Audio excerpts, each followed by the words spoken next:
This is Radiant Voices Media.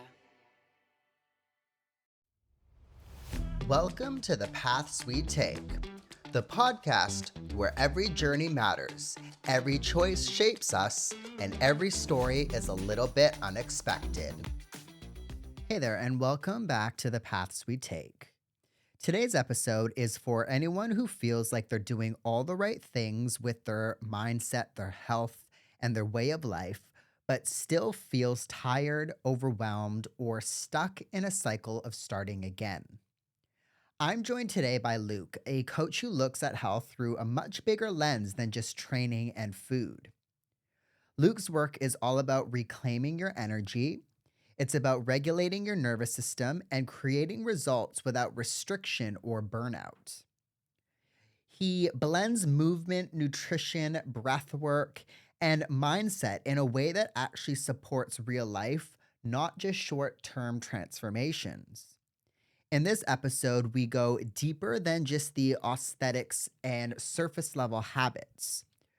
We talk about what energy really means, why so many people feel disconnected from their bodies, and how stress and the nervous system impacts your health, how sustainable change is built from the inside out.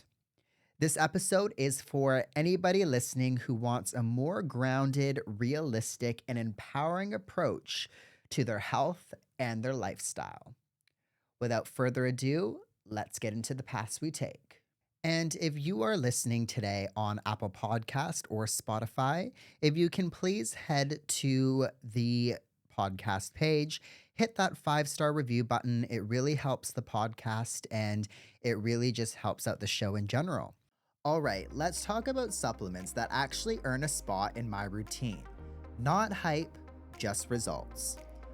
I love the Tropica matcha because I love clean energy without the crash. But also I like how this matcha is smooth, it's not bitter, and I genuinely look forward to having it every day. There's also the pineapple creatine. Creatine isn't just for muscle performance, you guys. There is more research coming out about how it supports mental clarity, mood, etc., etc. If you train, think, move, breathe, you should be taking creatine, in my opinion. At nighttime, I also love their beauty custard. It legit tastes like dessert and supports recovery while I sleep. It is collagen, so it's great for the skin, the hair, joints, longevity. Both men and women, everybody should be taking collagen. You guys can use my code JORDSDAY10 at checkout to save yourself some money. That's JORDZDAY10 at checkout. JORDSDAY10. Thank you, everybody. Well, thank you, Luke, for taking the time to come on the paths we take and coming on the podcast. Thank you. Now, Luke, one question that I like to start on the podcast, I ask this to everybody, is if the person listening right now had an autobiography in front of them, this was autobiography on you, of course. What is a thing or things that they would find in that autobiography, and just give us your path, I guess, in your journey, basically. The other day, I Googled my name. Okay. Right, cringe. But I'm looking to start, I'm going somewhere with this, I'm looking to start a new website. My mate said Google lukekoek.com.au and wasn't available. Okay. But when I Googled my name, everything fitness comes up. Right. Everything fitness. Abs, nutrition, ebooks, six packs, competitions. That's been the big boom, has been the last 16 years is all fitness stuff. So born and bred personal trainer for 15 years, as we just said before, like the dinosaur of the fitness industry. And I guess transformed into a breathwork practitioner. Okay.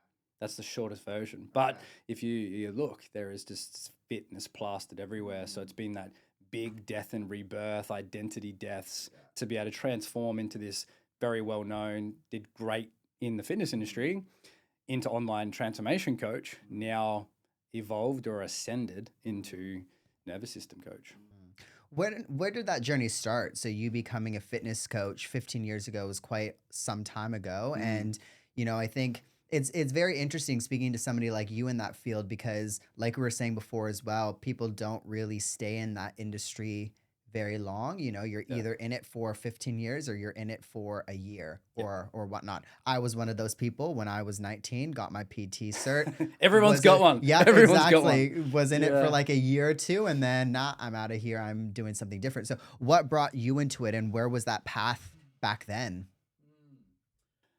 I don't know, because before that I was, and this sounds crazy, but I was a chef, like at school. Like I studied to become a chef. I was like, I'm becoming a chef. I did all my prac and went to TAFE and did all that, and I was in the journey.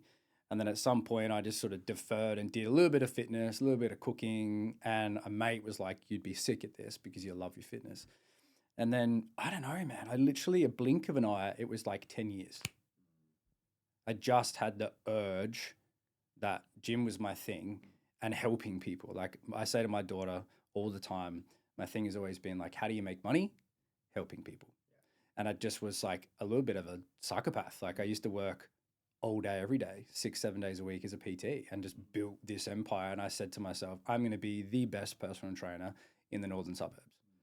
And I went from like next generation in the city. I worked for EMF. Is that the word? That's one of that. It's old school. I think they're gone now. Good life. I did everything and then kind of landed myself at a home base of Anytime Fitness. And I just crushed.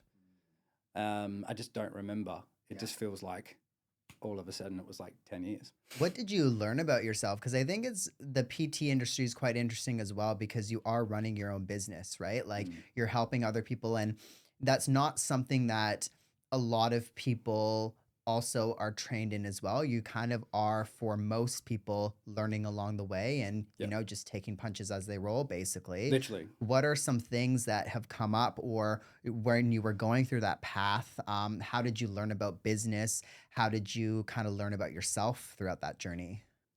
Yeah, fail forward. Yeah. And that's a big one. I know Good Life did a little bit of mentoring and coaching, but when you land yourself in a gym where you're like the only personal trainer, which was like a key element to my success, I was like the only person, but I had no fucking idea. No idea. I was just like, start the session, finish the session, crushed it, made sure they felt energized, happy, embodied, and they learned and got educated whilst they were there. But I had no idea, absolutely no idea. And I guess I didn't really look at the business aspect of it for so long. It was like the full Richard Branson spec. It was just like, no idea what I'm doing. Say yes, get it done, and work the rest out later. And that's what I did. And then I guess that was the evolution of where I was able to go online because I had built the reputation as the fitness guy. And then it created trust, right? But other than that, I had no fucking idea. When did you go online? How long ago was that? Oh, I was like before COVID. I wasn't like the COVID okay.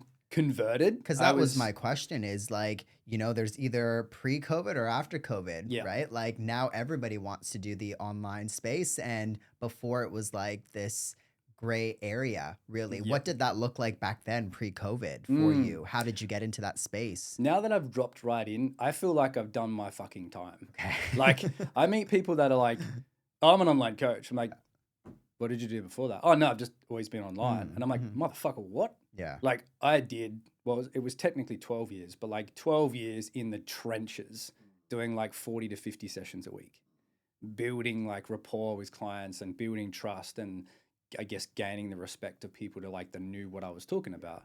And to then go to before COVID, it was just like, what I decided was like, my daughter was about to be born as well. So I was in the process of like, how do I scale back? So I started doing like 6 weeks online as challenges and I had a little bit of PT, had a little bit of online and I was able to kind of create the shuffle. And then it was until the point that I went online and then COVID hit.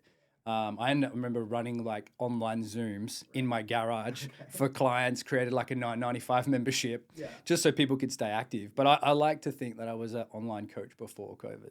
Before COVID. What did that landscape like when you were, because I did that as well pre-COVID. I worked purely online. I was a blogger and, you know, did the whole content creation thing back then before everybody wants to do it now. Sold all of AI that. does it. Yeah, exactly. I sold all of that to come to Australia and did the whole like, you know, 9 to 5 thing, went into reverse basically, went to uni to, you know, become a physiotherapist and then was doing that. So, and I remember thinking back to that space, like back in 2016, 2017, when I Mm. started, it was a very different landscape back then. There wasn't, maybe there was TikTok, I don't know, but I wasn't on that. No, same. Yeah, but like just the working online, Instagram, blogging, it was a very different space.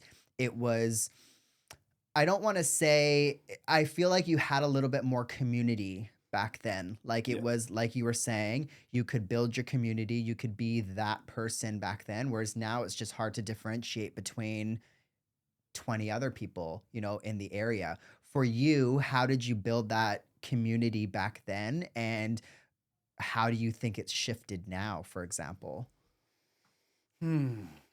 I remember just having like a group page and I just kept pumping people into the group page. Like if they were a personal training client, into the group page. And I guess it was like ROI, like a return on investment. It was like I would just chuck in some free plans and some knowledge and nutrition. And I think I had roughly like almost 1,000 people in my group, like the Energize community group, something like that. But it has changed so much, right? Like there is about a bazillion personal trainers and online coaches, and they're living in Bali and they're doing all this, all this stuff, or AI is basically giving them everything they want. But it has changed a lot. And I say to like close mates now that are still in the game or online coaches, like it's just not the same anymore. And I don't, anyone that has got a great community, I honor you for that because it's hard to keep the communities together, right? Or you're like we said, like you've also got to put the groundwork in to nourish the community as well for them to continue coming back to you. Yeah. So in regards to what it looks like, I believe building a community is the key, as they say, but it has, for me, I guess, lost a little bit of traction because I just lost the passion, right? So I didn't really feed the community page as much as I used to. Yeah. And then it was also like, well, I'm not taking on clients. So that was a big one because everyone were like, can I book a session? And I'm like, yeah, I don't do that anymore. Yeah. And there was also a part of me, and this is off topic, but like there was a big part of me that always, where the identity death came in because it was like, I fucking love helping people in the gym. Like I could take anyone through a session who's like nervous about being in there or hadn't, built some skills, and there's all these other people that make them feel intimidated, and I can make them walk through a whole session and not even remember anything else but what they've learned. So that was like when people used to say, can you still train me? I was like, oh, yep. Even though it was detrimental to my energy and perhaps my path and my journey, but I kept going back and forth for probably like 5 years, 6 years. Yeah. What was your focus back then? So what was your interest and what was your area? Because I want to get into a little bit later, working on the mindset, breath work, all of that, because that's where things shifted, you mentioned in the beginning. Yeah. But back then when you were throughout that PT scene, what was your interest then and how did it kind of shift throughout the years of those 15 years, basically? Yeah. Remember how I said it was like a 12-year click? Okay. I never had a market like back then. And I say back then, and now I've done so much. I've had business coaches and I've done everything you can think of. What's your niche? What's your niche? I didn't fucking have one. It was just like anyone who came through my door who wanted to learn, who wanted to like get better in the gym or feel better about themselves or build more muscle, all the thing.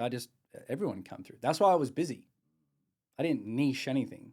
But I did 50 sessions a week. That turned like it was a 6-figure personal training business. And I loved it. But I didn't have the blinkers on for the market and the niche and marketing strategies and Facebook ads and all the Instagrams and all. I didn't have that.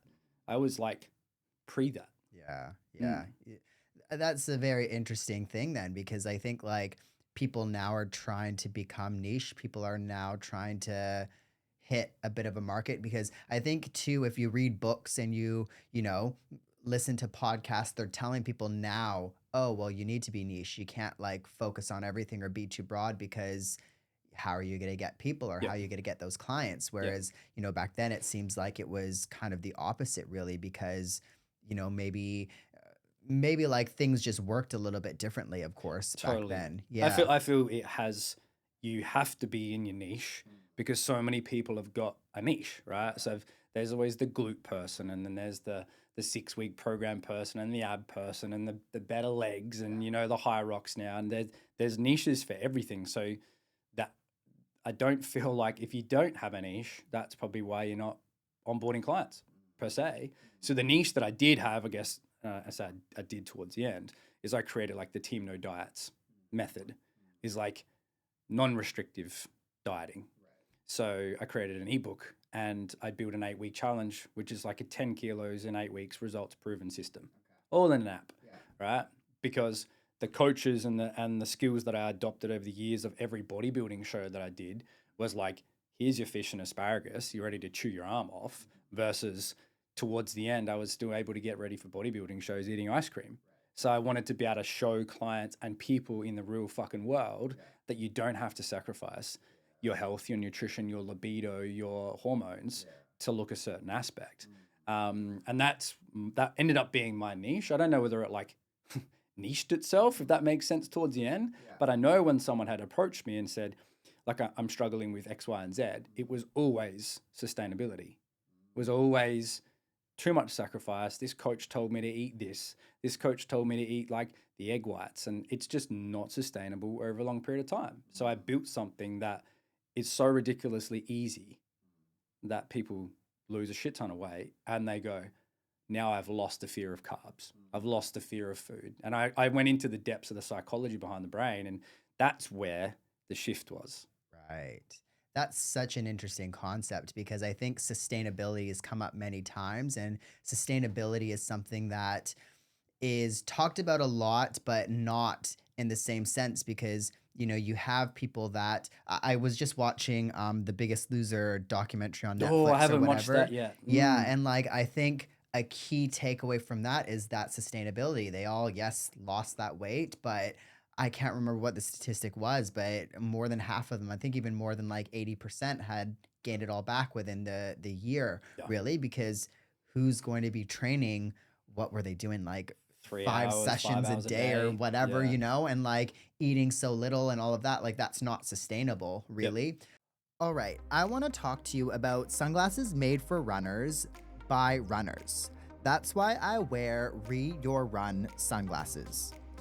Lightweight, zero bounce, and they stay locked in even when you are sweating through speed sessions, long runs, out in the sun, whatever it might be. They are stylish enough for daily wear, durable enough for race day, and just the perfect combo. Honestly, I love brands that get the sport, get the grind, and support the running community, not just the podium finishers. If you're serious about your run gear and want shades that perform as hard as you, go check out Your Run. Use my code Jordan10 to save some money and get yourself some stylish sunnies that actually perform and look good. Run smart, stay protected, look good doing it with Your Run sunnies. What was the biggest challenge when it comes to sustainability? What was the biggest challenge that people came to you with, do you think? So whether it be nutrition, whether it be training, what was something in, that wasn't sustainable that you really had to like nitpick and help people with? I think it's the fear of food. It's the fear of food. It's like, oh, if I look at a Mars bar, I'll gain 10 kilos. No. And oh, if I eat the bread, no. It's the people put themselves in a sympathetic, stressed state, worried already about the meal that they're about to have. Let's just say, like, I build you a meal plan, and it's so restrictive, and I start to think, all of a sudden they're going to go out for dinner. This is like keto. Pick that for an example. It's the most restrictive fucking diet on the planet. Works, great. What am I going to have? What's on the menu? And everyone's eating bread. Everyone's having a bit of butter, or I'll have a scoop of butter, and I can't have my wine. Yeah. And then they're like, oh, well, you know what I'm saying? Like it sets people off straight away. Yeah. And we'll talk about nervous system a bit later, but that's a prime example of someone being already unconsciously stressed before they've even got to dinner, and the night's fucked. They haven't had a fun time with their friends. Yeah. Whereas how about you've educated yourself with like carbs, fats, and proteins, and I call it like the matrix. It's just numbers. And you manage to like, organize your week and make sure you've kind of allocated some calories or some food towards that meal, you're ready to have the best night. There's no stress there. And then you get to Monday morning and you weigh the same. Or I used to have a client. I've always had multiple clients go. I was like checking in. How was your week? Oh, I had the worst weekend. I'm like, oh yeah, let's dive in. Tell me what's happening. I had a donut. I'm like, yep. And she's like, I feel like it's ruined my weekend. I'm like, so a donut ruined your weekend. Yeah. You're stressed. You're upset. You're in like this bad energy place. Yeah. You know, low hertz. Your frequency's all jacked up because you had a donut. You're going to stress your way on to Monday. And it's like, that's what people are experiencing every day. And I hated seeing it. Or people, the other part of me is also like the performer part of me goes, when someone comes to me and they go, I've tried everything. I've tried everything. You haven't tried this. And they lose like 20 kilos and they're like, what the fuck? It's because it's easy. And people don't know what it's like to feel easy.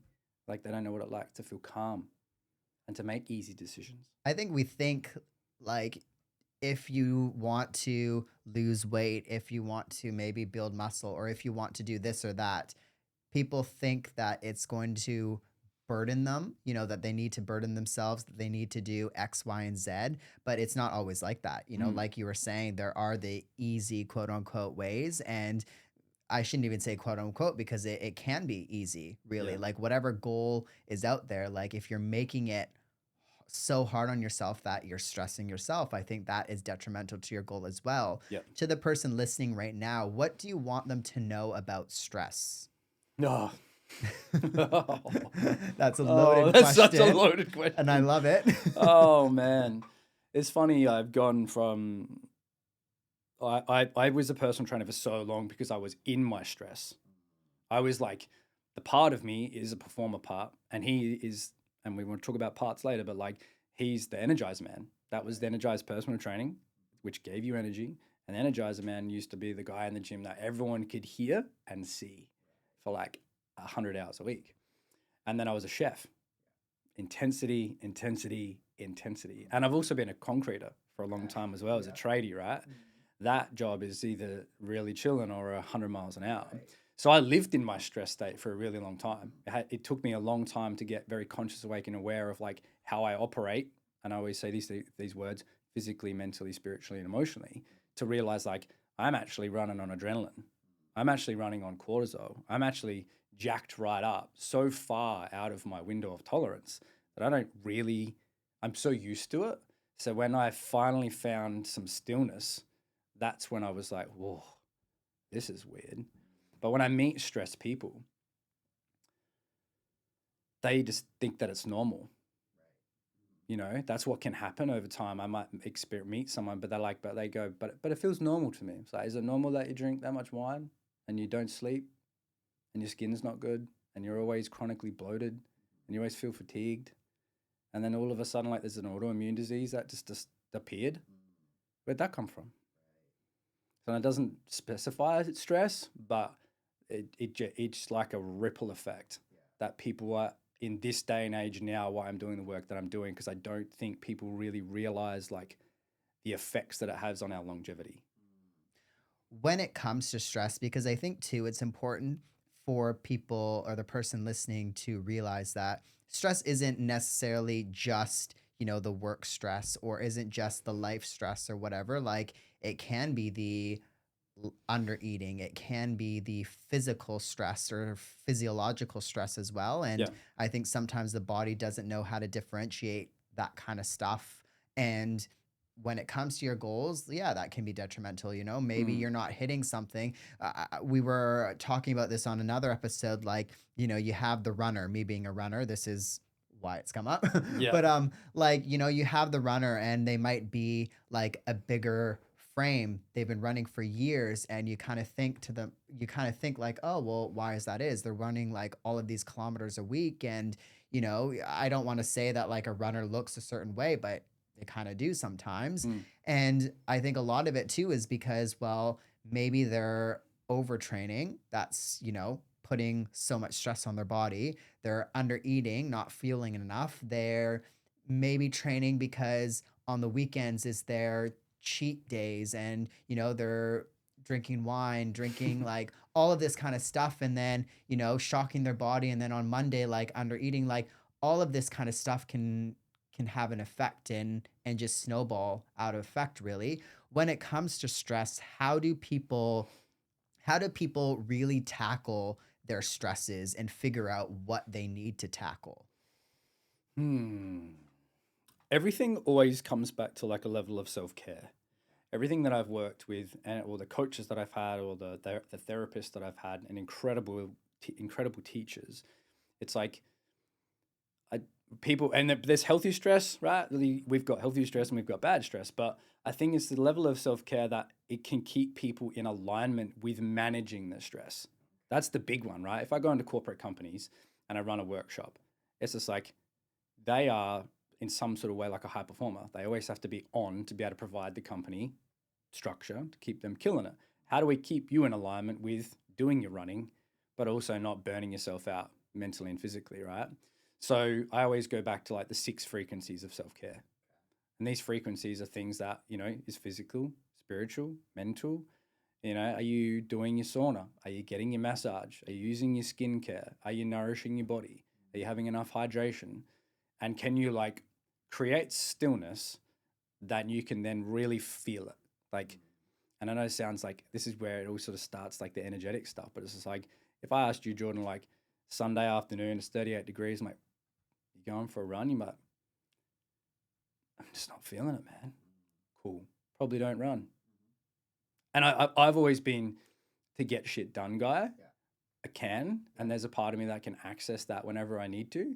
But there's also a place for, I think, having the compassion and the awareness piece that when the body needs to rest, there's that piece that you can access. But like, best I rest. Like I did a breathwork client the other day, and he even said after the breathwork session, he goes, normally I would be like hanging to go to the gym.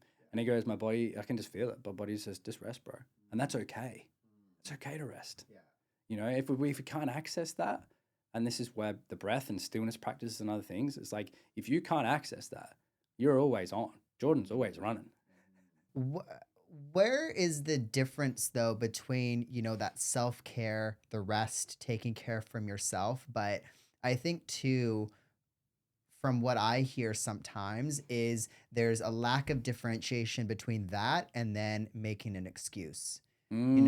Where do you think the line is, or is there a line between the excuse and the self-care? An excuse as to the reason why they're not implementing the self-care, Exactly. Yeah. that always come back to a root cause. So it's a root cause of like belief or self-worth. So like Jackson Godding, I'm not going to take his quote, but he's a psychotherapist. Love him. And his thing is like, your level of self-care is a reflection of your self-worth. Big fucking statement, man. Yeah. Big statement. Your level of self-worth, this is all coming back to your self-care. And I meet people in this world that, come into a container, and we go through like quite an in-depth questionnaire. And I just want to see how they're looking after themselves. And it used to be in my challenges, like the busy mum, right? What is mum doing for herself? 0. But then it's almost like, but I can't, right? My kids need all the things. Yeah, but if mum's operating at her best self and she's got more capacity, she's like healthier, got a better brain function, she's got more clearness and clarity, she's able to like serve the kids on a better level and have more energy to serve them. But every time it always comes back to like a root cause. There's always a belief, there's a conditioning part of them that almost, I've had clients come in for that exact reason. They will self-sabotage themselves because they don't think they're worthy of having the physique. So they won't go. There's a part that just is, there's like little subconscious mind, like, nah, why go? You're never going to look any different. And if that belief is just too strong and starts running the programs, they'll skip the gym a couple of days. That's just easy. See, you were gonna do it anyway. Yeah. I think that's so important. Like the mindset is key, but also like something that you brought up back then is like if you can't take care of yourself, how are you going to take care of others? How are you going to take care of your goals? How are you going to take care of, just your day to day? Like, I think too, sometimes, again, if you can't put yourself through that self care, if you can't take care of yourself, then even life admin stuff gets sacrificed. Or, oh, I spent like the weekend or all Sunday on the sofa doing absolutely nothing. Like, that's fine if you need to do that. If your body needs to do that, great. But at the same time, I think if you're self sabotaging and, you're doing that because you know that you can't, like, do something else, or you don't want to do something else or whatever, then I think that's where things get a little bit gray as well. Yeah. When we talk about, let's say, those clients or those people that are in that mindset and are trying to find motivation, and I say that quote unquote motivation, what do you speak with clients about when it comes to motivation, and how do you educate them on motivation or finding motivation for something? Mm.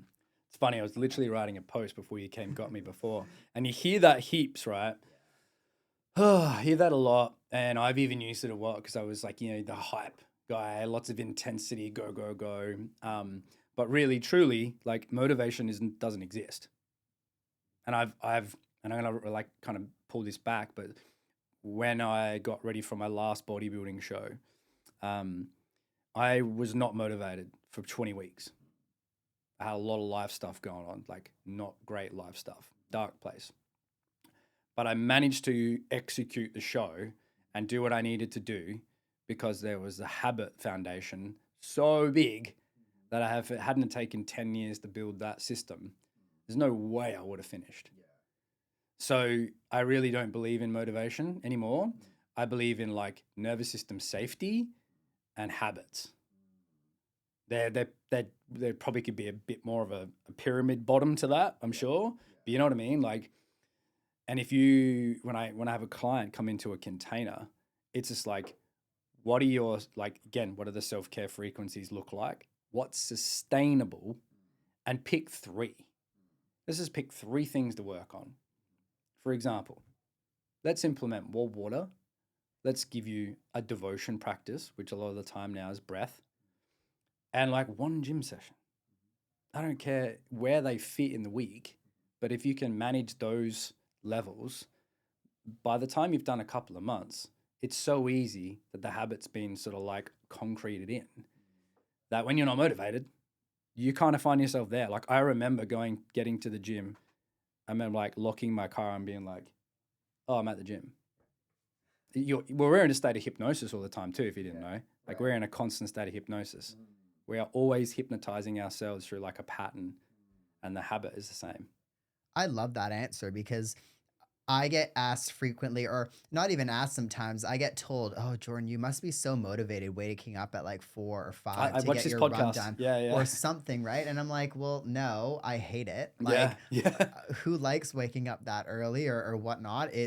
I just do, because even now, like, even when I was on holiday, like, I probably didn't naturally wake up at 5 a.m. I woke up maybe 5:30, 6 a.m. It's just a habit, Yeah. I go to bed the same time, I wake up the same time. And I think those are things that I've done for nearly 10 years myself as well. Like, it feels more awkward for me not to do it than to do it, really. So, Yeah.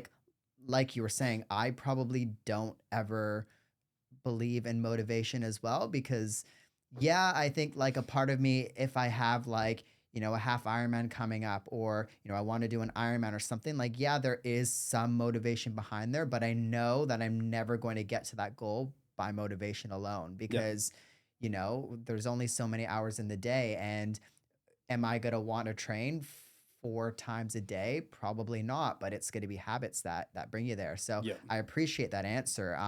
What I want to go through now is, you were talking about, the path year 12, you kind of found this new shift, and things for you shifted with the mindset, with breath work. How did that kind of come to be? Can you dive a bit deeper into that, and tell us a little bit about the importance of that kind of stuff when it comes to our health and fitness?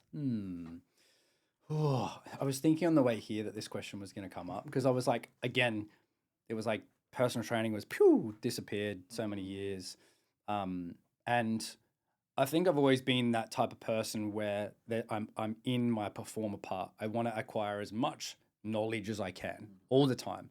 So even when I was in the personal training industry, I was doing certificates on everything else that I could to try and get more skills, right? And I use that a lot, like your tool belt is just like skills, you know, especially at the end of the day when you're on your deathbed, like did some cool shit. But I'm not sure what the pinnacle moment was. I just know that I wanted to try some different stuff. And then I ended up getting like a coach or a guru. Let's say that's a guru. And I went to his breakthrough weekend. And I did stuff that I was totally outside my comfort zone for starters. And it was so different. And we ended up doing a meditation. We ended up doing some breath work. And we did some yoga. And I was like, what is this shit? This is weird. And a massive part of my nervous system was so uncomfortable. Like I almost left. Like I was like, I'm going. This is weird. You know, like from going to do like boxing and person training and bodybuilding. It was weird. And a lot of men still are in that, by the way. Like if you're a dude listening and this comes up for you, it's going to feel real weird. Why people aren't in the breathwork field yet. And I don't know, it was just an invitation. And I was also like, life was in some challenging moments at that time too. But I continued to go back.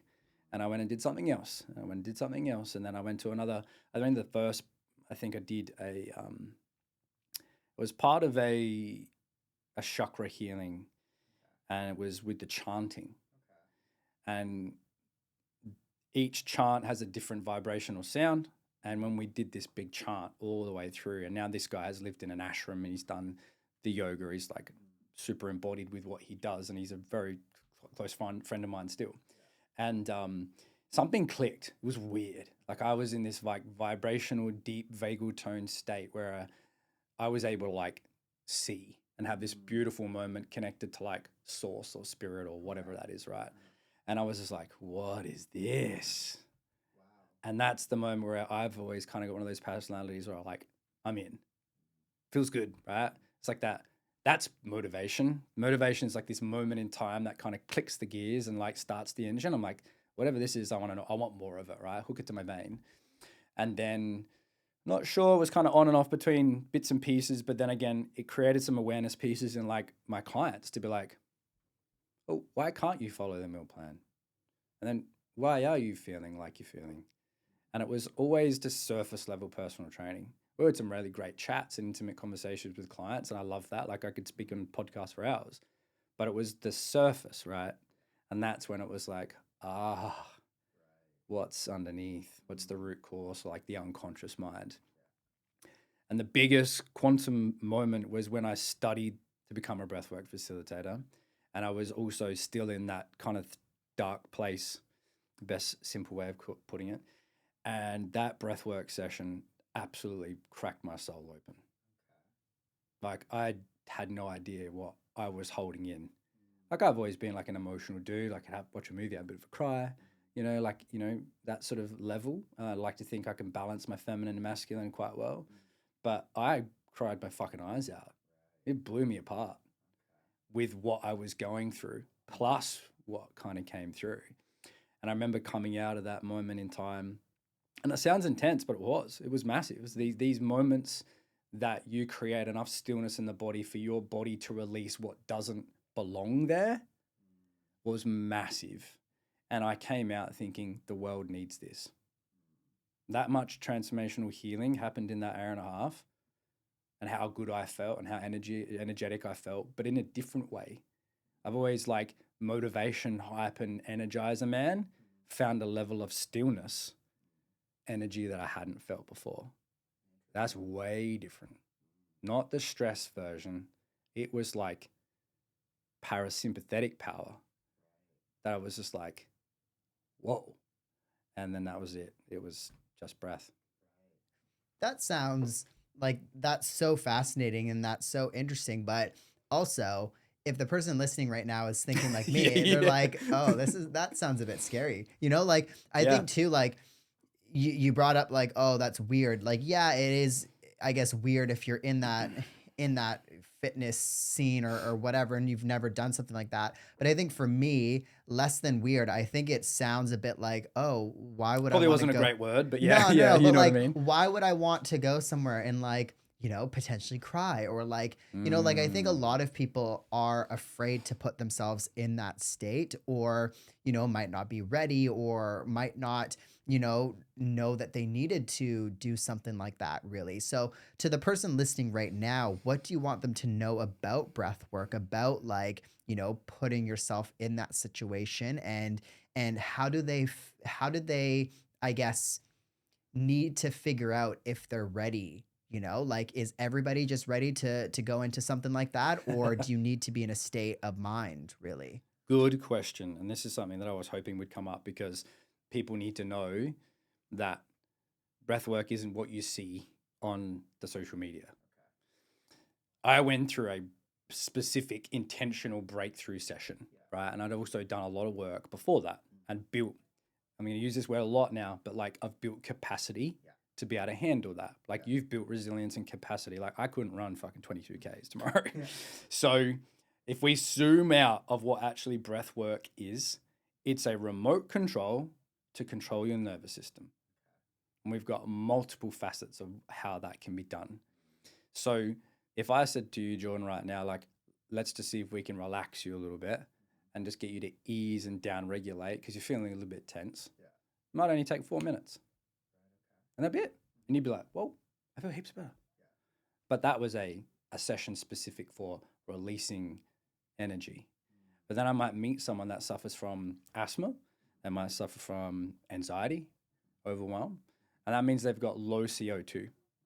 So this is why I studied the science of the breath, right? Because there's all well and good, there's all these things going on, but when you actually understand the science specifically of the breath, people that have a low carbon dioxide tolerance have a higher chance of having anxiety and gut issues, right? So I'm going to give them a specific breath work exercise, what we call a breath flow, to improve those symptoms and build your capacity for that skill. So you've got breath work to retrain the way we breathe, because if I took you through breath work for performance, so if you're a performance runner and you're not doing breath work, brother, sister, start doing breath work. I take on people for like 6 weeks and retrain their breath, and all of a sudden they're running faster times with heart rates lower, HRVs higher, blood pressure's lower, because we're training the way they rebreathe. So you can see if you zoom out, breath work is so much more powerful than just these big moments in time. I think we all I think in the back of our minds know the importance of the breath, right? And I think too, like when it comes to maybe meditation or whatever it might be, breath work is sprinkled into all of that. But I think too, like for the person listening, looking at it, like you were saying that, there are different aspects of it and maybe potentially figuring out what you wanted to start first and then it can evolve from there is a good kind of way to look at it because like I was saying is if I were to think of breath work and were to think of like the story that you like your example of you doing the work but then the example of crying and going through all of this kind of emotion and whatnot, I'd be like, oh, maybe I'm not ready for that yet. But I think like it's important for the listener to know that like there are other aspects of it too and it can help you. You brought up like the nervous system a bunch of times and I think that's such an important concept because it's involved in everything really. But for the listener right now that isn't exactly aware of what the nervous system is evolved in, how breath work helps with that, maybe give the listener, sorry, a little bit of a cliff notes on first maybe what the nervous system is and how we're working on it with what you're doing. Nervous system is a very complex system, right? But as soon as you are born, your nervous system is like online. And we're living in a state of either fight, flight, or freeze. Or our parasympathetic nervous system is our rest, our digest, our calm, our clear, our decision making. And the sympathetic nervous system is our stress and our chaos. So if the breath is the remote control to these systems, this is where I guess you say people kind of I don't agree. I don't think people are aware of their breath at all. I really don't think so. Because when I meet people and I say, take a breath, they go, I'm like, well, no, take a breath, right? So, I mean, the nervous system is like, we're building and downloading codes since we're like straight out of the womb, man. Like it's wild. You know, this is where we start adopting environments, and without going really deep into like the nitty gritty, it's like if we're adopting an environment that's not predictable as a child, and we start downloading, you know, these parts in time and memories and codes that are like causing us trauma, we're going to be a very anxious attachment style human being that feels dysregulated all the time and possibly has a chance of having a source of addiction to escape the feeling of the pain that they had when they were a child, all because the nervous system has been flicked to freeze from the beginning. So the nervous system is a quantum part of how we're operating. That's a great, like, I think a great education point there, because again, like maybe the listener right now has heard of the nervous system, maybe they haven't right now, but like it's always on, you know, like it's something that We're like this all day. exactly, Yeah. like it's one of those things. The human body is a fascinating thing. It does so much, and we know so little, I think, a lot of the time about it. But when it comes to, I guess, the person, and you know, maybe they are ready to make a change, maybe they are ready to, you know, start with breath work, start on their mindset, start on their nervous system. um I think, like, what does that person need to do when it comes to, I guess, making the first step?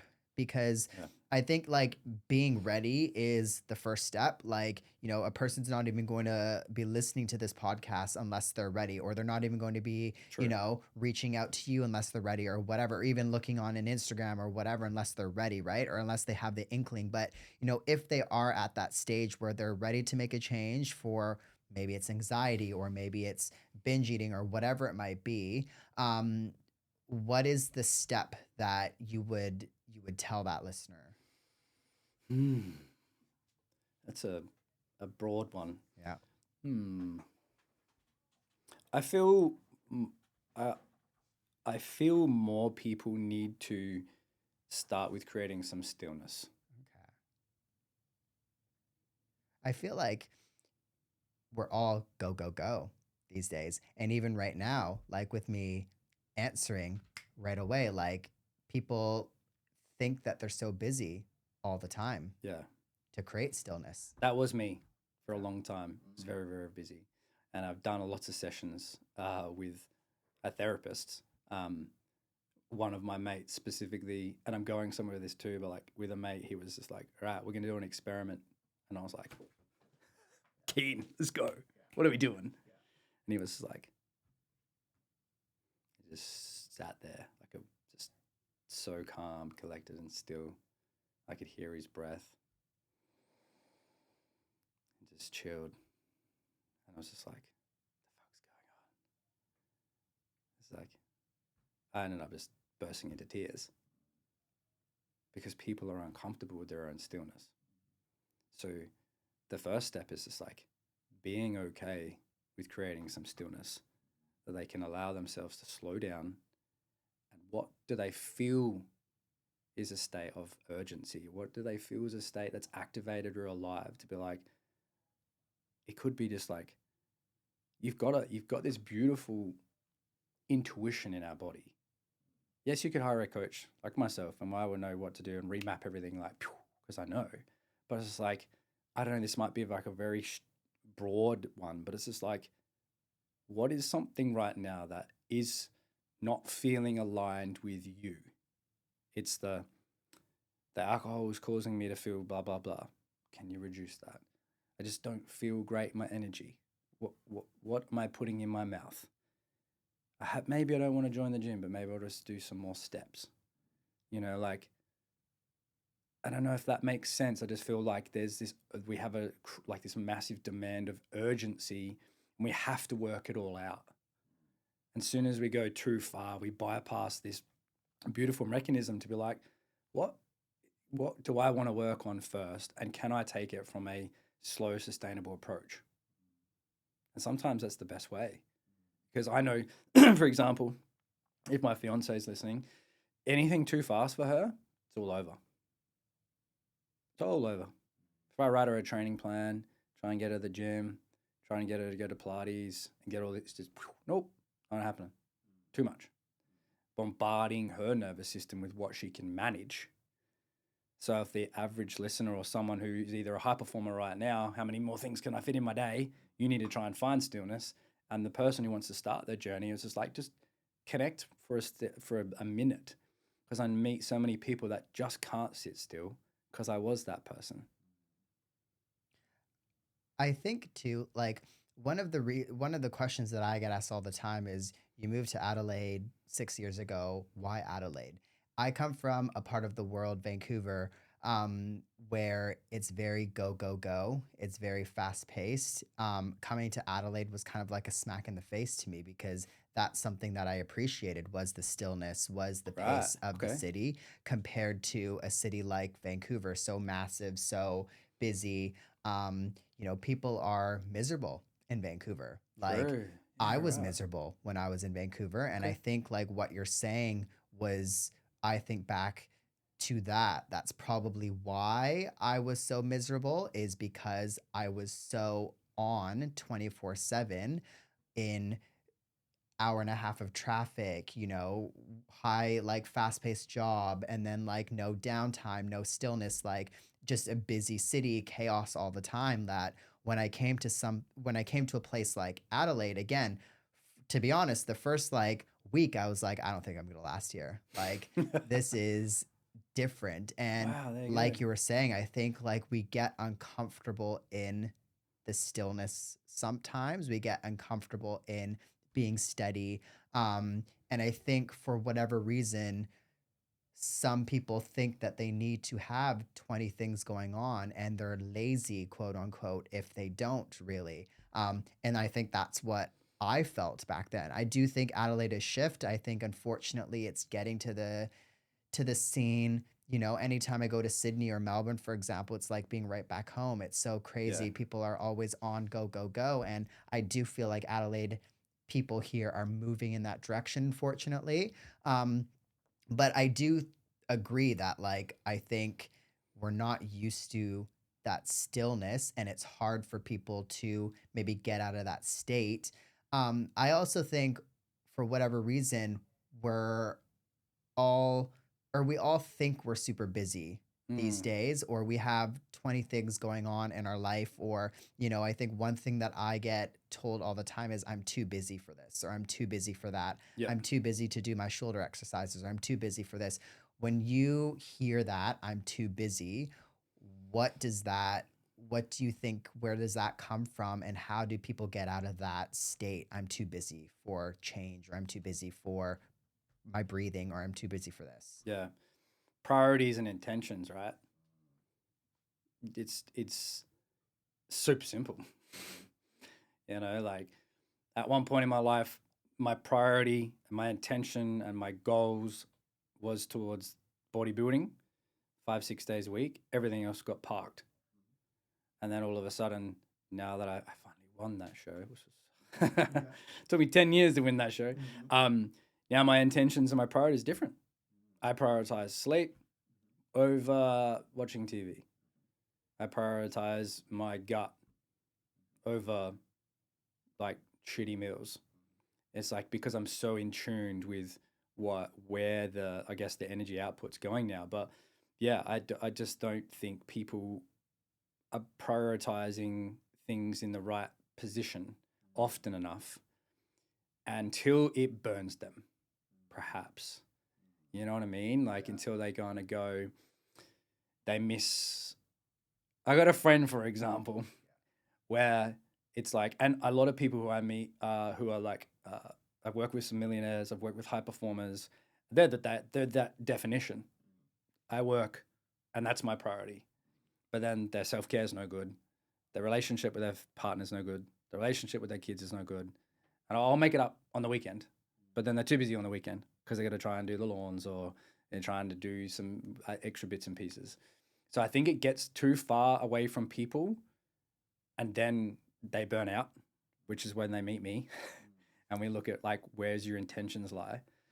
And I does that make sense? It's almost like they don't really realize. It's like the whole until you have a heart attack, then they go, oh, I had to drop 20 kegs, man. I'm not feeling good. Or like to your cholesterol's like 9, you know? That's a story so common though, unfortunately, isn't it? Like I think a lot of us a lot of the time take health for granted until something comes up, really. And, whether it be like, I've spoken about this on the podcast too, like 2023, I was in the hospital and this was just a random, like, it could be because of stress or whatever, but, I had a cyst compressing on like a couple of arteries and Oh, nerves, wow. and my leg was dying, like organs and things like that was an emergency surgery. And, um, things like that, like, again, you don't really, not that I've ever took my health for granted, but like I think sometimes something happens and it puts things in perspective. And it's an unfortunate thing that I Yep. think it has to get to that stage for a lot of people, Yep. because like you were saying, like, you know, if somebody has a heart attack and it takes them, to get to that stage, we don't really want it that. We want to be more on that preventative side of things, but I Mm, think for a lot of people we're not in that because priorities have, have shifted to something else really. yep. And that's the I did a meditation with a client the other day, and I've been saying that to a couple of mates on some calls, right? If you zoom up as high as you can and you think that you're floating above the planet, who is going to care that you laid some pipes in the ground? Kids aren't. Not if you're not hanging out with them and doing cool stuff with them. Or what is your impact on the planet? What is your impact and what is the legacy that you're leaving behind? Because those moments of stillness show you very fucking quickly what your intentions are and where your priorities are going or where they're not going. But we're too busy in the chaos that you mentioned that there's no time to work that out until you've lost a partner, until you've had the breakup, until you've fallen into burnout or perhaps shot your nervous system upside down, that you've got an autoimmune disease or your gut's always upside down. We're so busy in the chaos, there's no time to see perspective. And that's where, I'm running an event in March. I'm going to fucking plug that. But there's no spaces where people can create community and stillness that they can zoom out and look down on their life with some clarity to be like, that's what's missing. Every time I've done an event and I've like either ran one or been a part of one, the exercises and the process work that you do, you don't miss those little, you see the little boxes inside a box, inside of a box, inside of a box that you can't see because there's too much chaos. And you're like, fuck. Because if I got my high performers listening to this too, and anyone that like is still on the edge about breathwork also has that capacity to alter the states of consciousness that you can't access in the 3D world. You and me could start working on the next podcast and trying to build all the plans and write all the pieces of papers down, and there's something that's still not going to click. There's always going to be the part of your prefrontal cortex is going to be doing all the driving, all the thinking, think, until you just go, fuck this, right? We go do some breath. There'll be this beautiful euphoric place where you'll be able to access a piece of information or data or flow or thought that you cannot get whilst we're conscious. All right, team. Quick shout out to today's sponsor because they've genuinely been a game changer for me personally, and that is U Foods. So here's the thing, no matter what your goals are, fat loss, muscle building, training for something big, or honestly just trying to survive a busy week, U Foods has meals that actually taste amazing. And I'm not talking about those sad frozen meals that taste like fake ingredients and disappoint you every single time. These meals taste fresh, they taste real, and they don't feel like you're on a meal plan at all. I literally look forward to them. But the real reason that I'm obsessed personally is time. My time is everything, and saving literally 3 to 5 hours a week from grocery shopping, cooking, cleaning the kitchen, that honestly is priceless to me. Those hours go back into my training, they go back into this podcast, into the other podcasts that I produce, and just my sanity as well. So, if you've been thinking about giving pre made meals a go, or you just want to make your life so much easier, use my link in the show notes and you'll get a free box of meals to try out. Seriously, try it. If you're anything like me, you'll wonder why you didn't start sooner. For the person listening that knows that they want change, that knows that what they're doing is too much, that they need to, slow down, that they need to make change, but is too afraid to maybe step back, is too afraid or has the fear of starting, of making change, what would you want to tell that person? What does your life look like if you don't fucking make the change? Mm, that's important, isn't it? Write it down, man. What does it look like specifically if I don't start taking action? I was just writing a post about that too. What does it look like? Write it all down. Same shitty relationship, same shitty job, same leaky environments, same friends that cause me to go self-sabotage, same stuff that doesn't serve me, doing, things that we don't like. You're going to have a long list. And you're going to look at your, you zoom out and be like, well, we've got two roads, man. Would you rather be a little bit scared and make some wicked changes, or you're just going to deal with the long list? Unfortunately, some people just take the shitty list. That's okay too. You'll find your way. But write it down and ask yourself, what does it look like if I continue to follow the path that I'm on? I think one thing that is difficult too is sometimes we can get comfortable in certain situations. I think sometimes we can be unhappy, want to make change, but what we're doing is comfortable. And like you were saying, is if you even make that list, but everything that you've put on that list is comfort, and then you compare a list to something that's discomfort, I think that can be scary for people as 100%. well. Yep. But I do think that sometimes you do have to get through. We're talking about near the beginning of the podcast that sometimes we don't want to go through discomfort, or we don't want to for that situation, but I think for a situation when you want to make change, I think sometimes there needs to be some discomfort. um what would you say to somebody who is in that comfortable state, again, wants to make change, um but again doesn't really know if they need to go through that discomfort? You've almost got to play both sides, right? You don't have to take the massive leap and quit your job. And I know this is always been a big one for myself. Is we talked about you've got this career and you've got this career. And I've always lived on sword's edge. When I was leaving the personal training industry to go online, it was terrifying, but I had to play both sides to allow adaptation. It's almost like, where is your adaptation phase? It probably should goes in lots of context of the other parts that you just said there. But if you're using specifically changing the job or starting the gym or whatever it is, it's like, what can you do to start nourishing that just to start with, and play both sides to be like, I know when I was in the personal training industry, it was just creating so much fatigue. And what did it look like if I continued to? I'd lose time with my family and my daughter. And the other side was the freedom that came with the online world, but it was a little bit unknown to the income side of things, because I was going to get more clients. I wasn't in the gym. But for me, time with my daughter outweighed the energy and the fatigue. So I think that what come through is allowing to kind of what does both look like until I create enough adaptation. And I guess the other part of that is you create evidence. The nervous system, the unconscious mind wants evidence that what you are doing kind of works. The same thing with let's go back to the Team No Diets thing.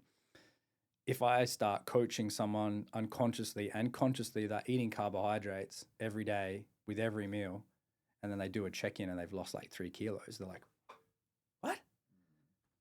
Evidence. Oh, it works. So maybe create enough evidence and allow yourself to get through that adaptation phase without the full shock. Some people have the capacity to be able to like just go, quitting smoking, bam. I'm gonna start running. I know heaps of people that do like just, oh, dude, I ran like a marathon. I'm like, man, awesome, right? But not everyone has that capacity. Can you start slow? Can you nourish? Can you create a little bit of adaptation? And can you create evidence that what you're doing is working? And perhaps if you do create the stillness, what feels right, intuition wise?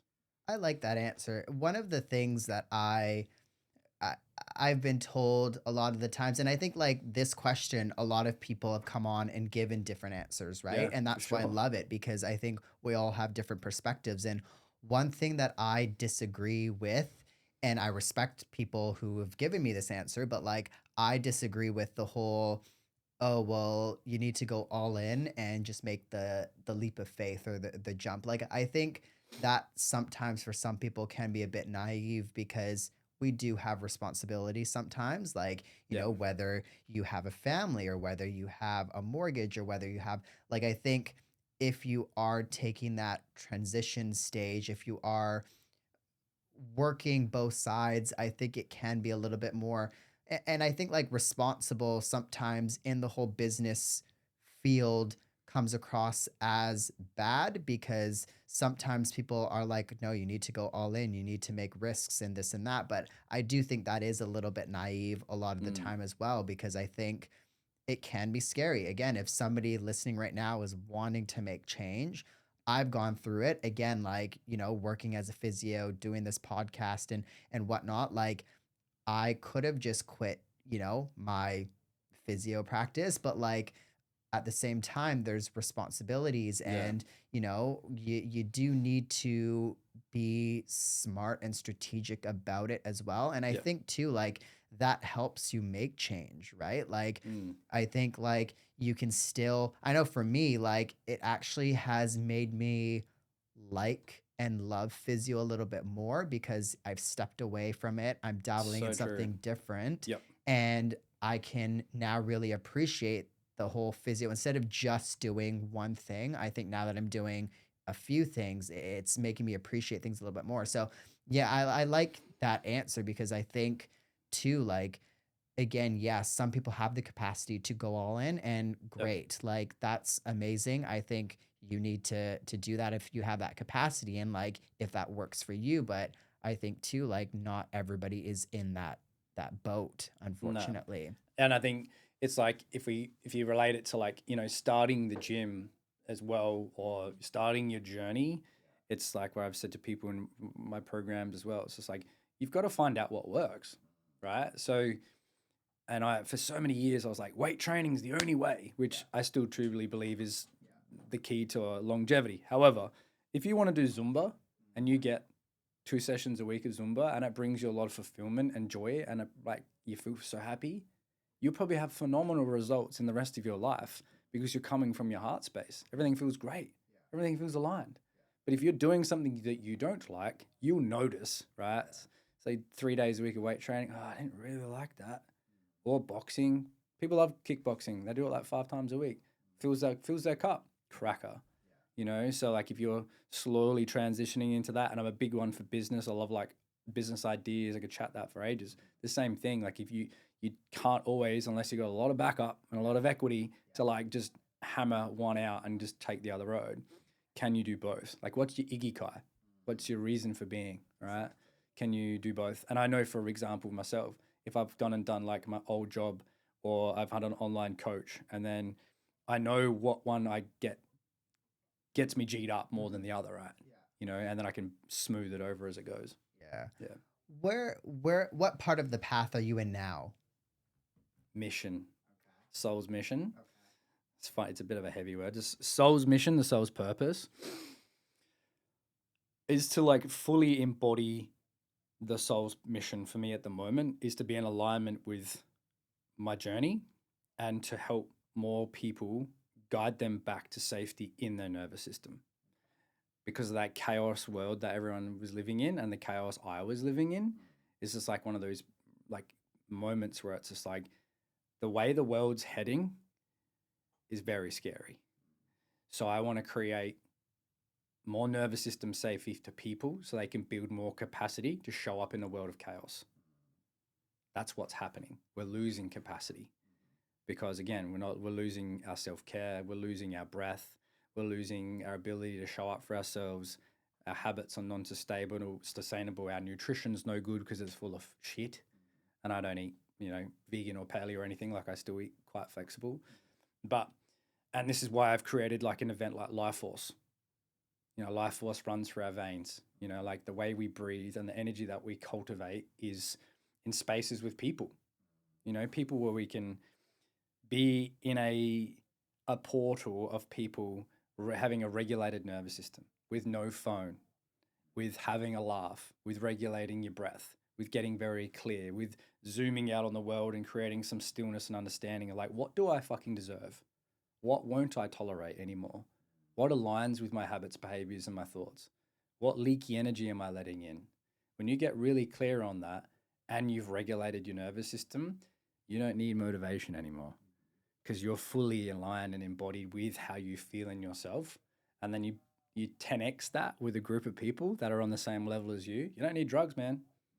That's a life force energy that everyone can tap into. And then when they've built the skills to do so, all of a sudden, taking action is going to be so much easier. If you're taking action from a regulated place and the system is calm, we're in a state of coherence, you've got the evidence, you've got the confidence, you're clear in what you deserve and what you want. You're coming from your heart space. You're not coming from fear. You're not coming from a place of need or want. All of a sudden, like you're just, bam, I know exactly what I deserve. Let's go. And where can people maybe drop the event that's coming in March? Where can people find you and chat with you as well? Cool. So just at Luke Koek, and Okay. it's Koek, pronounced Cook, but spelt real weird. Dutch heritage, so that's cool. Yeah. Instagram and just Luke Koek Facebook. But Okay. March 1st, we're going to be 9 till 5 event on a Sunday at the Adelaide Zoo. Oh, cool. Yeah, real cool. Big event. It's going to be cool. Yeah, awesome. And that'll be in the show note for you listening, so you can definitely check all of that there.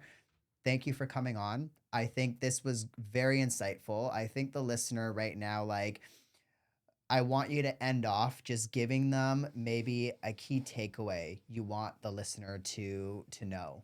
When you create the time, I just invite you to connect to the breath and see how it feels in the body.